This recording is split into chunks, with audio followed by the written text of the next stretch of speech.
I think why a lot of investors don't like the automotive sector in general is because it's prone to huge swings in volume, but you've got a very high like fixed cost capital base. One thing that I find very interesting is this point of almost no return when your third party suppliers that you have in your supply chain, when you start to shift to EVs and the OEMs or the third party manufacturers that produce parts for the internal combustion engine, they at some point they will say, okay, we're gonna shift our business strategy. Like in Germany, some companies already did that. EBM Pubs, for example, they make those turbines for the cooling systems in the cars, and those turbines they just said, okay, we're gonna switch over to servers now, and they shifted already away from the automotive sector. We have this shadow scenario that's not pretty much seen, is that when those third-party suppliers go away more or less or can't produce for those manufacturers anymore, then the service is also a problem, because then you have a lot of internal combustion engine cars that needs to be serviced, and then the switch could be even more accelerated because then there are no parts available anymore. So I don't see like it's a very far-fetched scenario, but I just wanted to ask for your opinion on that. If you see that, if you've heard somebody factor that in, or if this is totally bananas. I haven't heard a lot of people commenting on that, but I do think it's a really important point. I mean, the supply chain for the OEMs is very much kind of entangled with each other.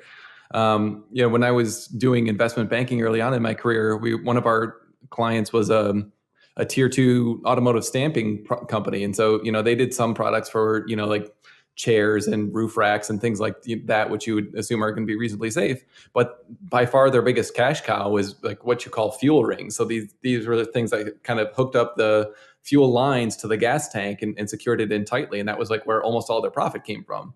And fast forward a couple of years, like that's probably not going to be as profitable. And so if they can't continue to kind of generate their cash flows from that one product, which was so profitable, then, how are they going to do the rest of their business? And I think a lot of these companies have a decent amount of debt. A lot of them are this manufacturing in general is very capital intensive.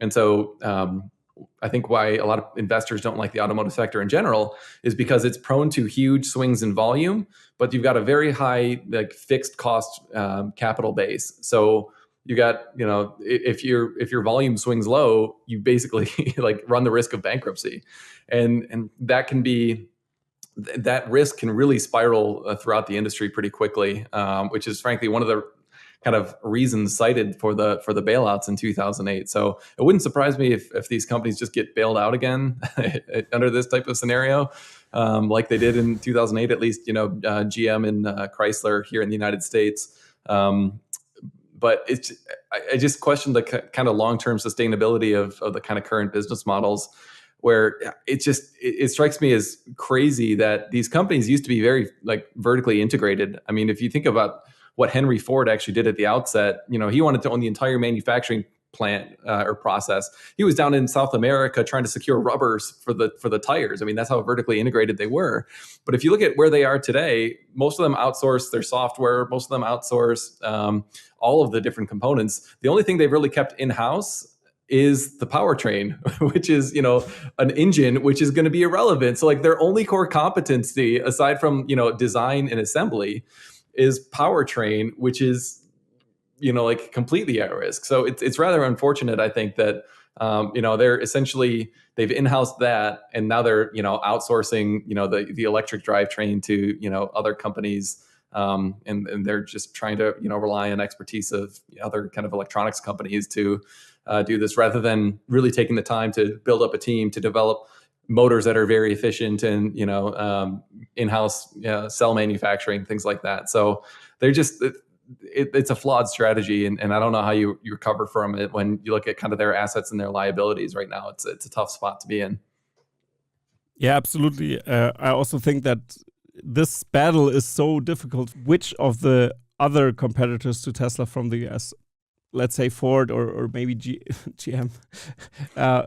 Sorry, I didn't want to laugh there, but it's difficult to paint the scenario when you have the numbers in front in your mind. But who do you think has the best chance of surviving? Let's maybe talk about this, because yeah, it's such a tough thing, and the more I've also looked into this, the more and more I feel like, yeah, it's pretty evident what will happen in the long run. Yeah.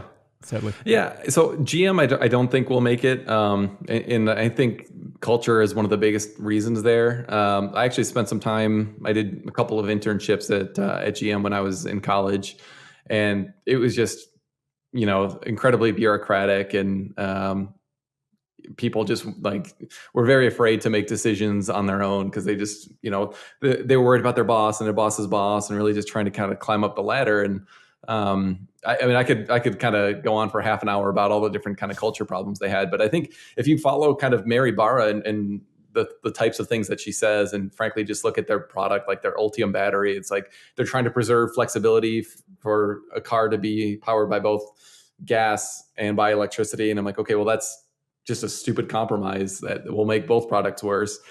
So I just think their leadership and their culture is completely on the wrong path. So I really don't think that GM's going to make it. Ford, I think the thing Ford has going for it is, Jim Farley is a great leader. I think he gets it. I think he's got a vision of how significant the issues are right now. And I think he's kind of willing to lead the ship in the right direction. Now, I don't know how you drag an organization as massive as Ford is, kind of down that path to try to compete with Tesla. Like, that just seems like a tough proposition.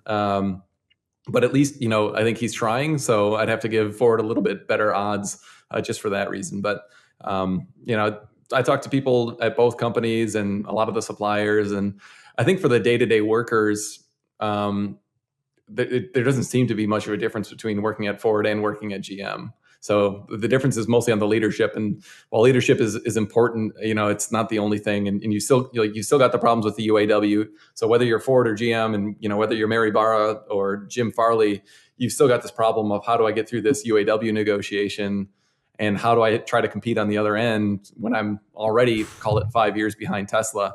So I don't know how you get around that, but I think there are things that Ford could do to at least give them a shot. I mean, one of the ideas I've just thrown out there, and this isn't like a save the company sort of thing, but Jim Farley seems kind of more willing to work with Tesla, and I think he's got a good rapport with Elon Musk, and so like the Bronco, the Ford Bronco is like a car that's selling really well and is like great stylistically. And I think if you had like a Tesla platform, so like the batteries, the motors and the FSD system, and just, Ford said, okay, we'll put like the body on top of that.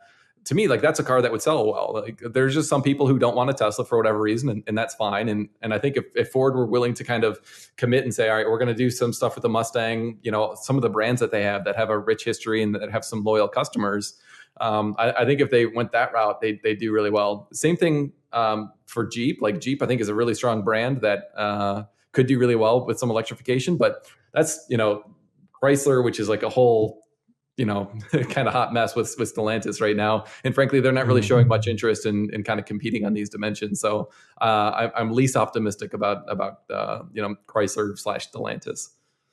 Mm-hmm. Yeah, I agree with that.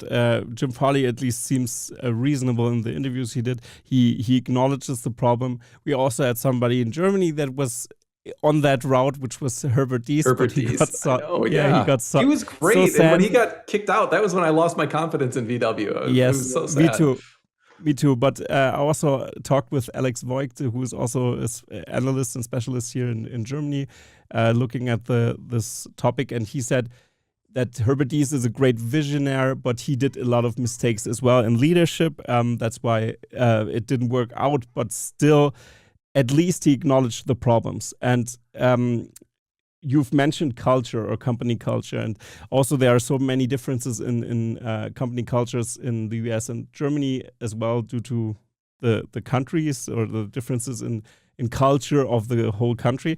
And in Germany you don't step out of line. You don't do that. And if you step out of line, you get more or less sort of, which is sad, because you have to look at a problem, see the problem, analyze the problem to really get rid of the problem and start working on the problem.